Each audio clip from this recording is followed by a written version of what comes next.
Hi everyone, I'm Dan Albers and welcome here to Go Redskins TV. And it's we know that this is something to do with the football, but I've been wanting to do this for a while. Is the new soccer coach here at Anderson? This is second year here is Adam Jones. Thanks, Adam, for joining us. Thank you for having me, man. Talk a little bit about that. You know, obviously you had a great year last year, and the Anderson soccer back in the day was better than the football, and it was the number one thing here at Anderson. Right. And then it kind of flip-flopped, and then soccer became secondary. Talk a little bit about that mentality that you had to bring and just starting that program back up again. Right. We were very aware coming in as a staff that the tradition and excellence has always been here at Anderson.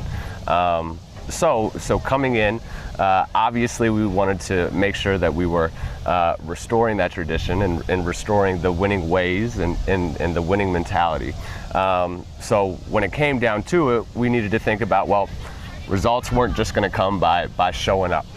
So we needed to do the work in the off season, and we needed to set up a culture that was founded by commitment, brotherhood, hard work, and competition. Those are our four pillars. And we did that. We started in February. We kind of, to be honest with you, look at our off season as a football off season. Right. The way I coach soccer, in a way, is kind of how a lot of football coaches do it. If you come in the weight room and you watch our boys, it looks like a football workout because we want that mentality on the field.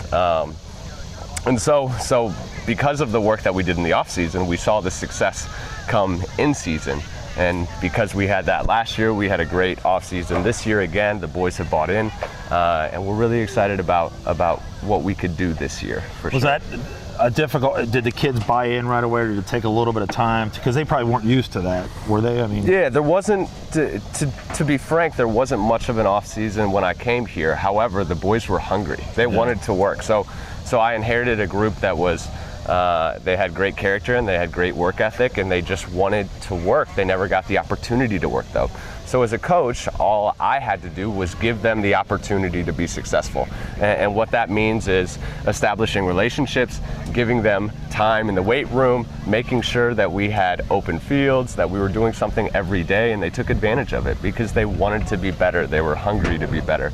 And by giving that opportunity, which is really the only job as a coach that I have, they took it and they ran with it. And then we as a coaching staff just kind of sat back and watched them be able to play to their potential. It was cool. And before you were at Anderson, I believe you were at Mason. Is that correct? Yeah. Talk a little bit about how you got from Mason here to Anderson. Yeah, so I actually went to Mason. I was a player under Paul Reedy, who's their varsity coach, and I think that Paul is the best coach in the state of Ohio in terms of boys soccer. Then I went and I student taught at Mason, and I was the assistant coach there. I got a job at Nagel Middle School, continued to stay on staff at Mason as the JV head coach, and then ultimately the job opened up here. I got an English job at Anderson High School, kind of seeing what was happening. And then when the job opened up here, I jumped at it, and luckily Newt believed in a 24-year-old coach that he could do the job, and I was able to come to Anderson. So, you know, my experience at Mason, winning a state title, was great, and a lot of the things that we do now were instilled at Mason, so I've definitely taken some of that over. But these kids are different than the kids at Mason. This culture and this building is different than Mason, and so I've definitely been influenced by Mason. But we're Anderson, we're the Redskins, so we do things our way, which is different than most. Talk a little bit high expectations now. You had a very good season. Has that put a little bit more pressure on the kids to do well, or do you think that they're there with what they've done and they expect to do well? I think last year they had high expectations. I don't think anybody knew expected you guys to do that well. I don't think anyone outside of our program expected us to do well. But I'll tell you this: the kids inside the program expected excellence from themselves. Even though they had won 9 games the past 3 years, it was really poor. This group didn't matter. We had an attitude that said, when I step on the field, I'm going to win, and they carried that in their body language, and that confidence was felt on the field and off the field, and it worked. So this year, I think, other people see us as a threat, and I don't think it will be such a surprise when we step on the field. However, I don't think it changes anything for us necessarily. Talk a little bit about some of the guys real quick that you got coming back, some seniors or anybody that that we can expect to have some good things this year. Yeah, well, we have 18 on the roster this year, and 16 are returning players.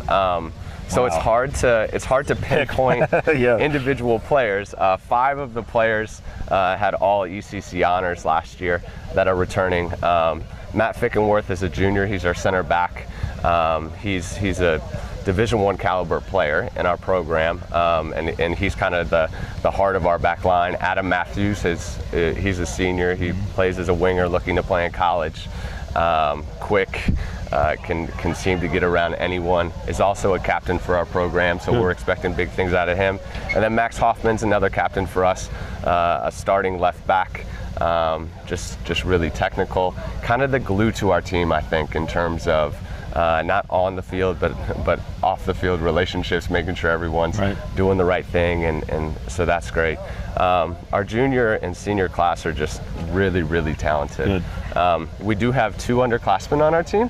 We have Sam Kunkemuller, who's a sophomore, and last year, unfortunately, he dislocated his elbow in our Turpin game.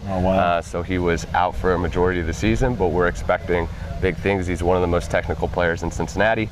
And then we have a freshman, Brevin Andreadis, and the Andreadis name everybody knows that one. Obviously, very known in Anderson. And Brevin, while most of the Andreadises were football players and track stars, Brevin is a soccer star in and of itself. He's probably the best soccer player in his age group. Really?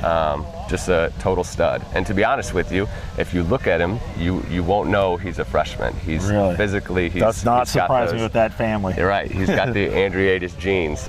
So we're excited about a lot of our guys, for sure. Well, I'm sorry that it's taken so long to get with you. I've been meaning to try to get with you as well as some of the other coaches. And I would love throughout the year, when I do some of the football stuff, to also do some follow-up just a year to see how the thing's going, if you don't mind doing that. That would be awesome, man. I really appreciate it. Well, again, good luck this year, and it's nice meeting you, and hopefully we have another good season this year. I hope so too. Thank you very much. So that's Coach Adam Jones joining us here on Go Redskins TV. Back with more interviews right after this.